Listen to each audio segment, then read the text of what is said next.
姐夫年輕的時候總說一句話：人定勝天。我姐夫現在信一句話：人各有命，精心策劃永遠抵不過命運的安排。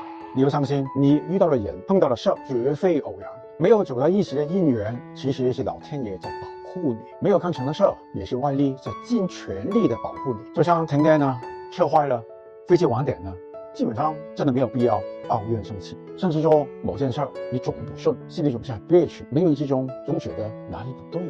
最好及時止損。10多年前，姐夫有一個項目，看起來非常好，那個時間沒炙手可熱的商品。我去內蒙看那個煤礦，去到那邊交代得非常好，不過心裡面好像有第六個靈感，總是有一些不對的地方。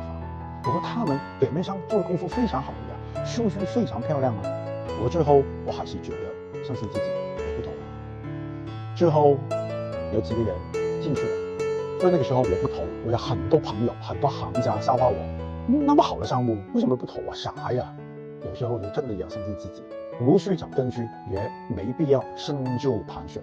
世界萬物來去必有定數，得到的未必是福，失去的未必是禍。廣東人講啊，塞翁失馬，焉知非福。人生各有渡口，各有各舟，有緣躲不開，無緣碰不到。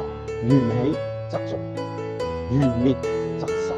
你要相信自己嘅結局係最好嘅，呢個先至係最重要嘅。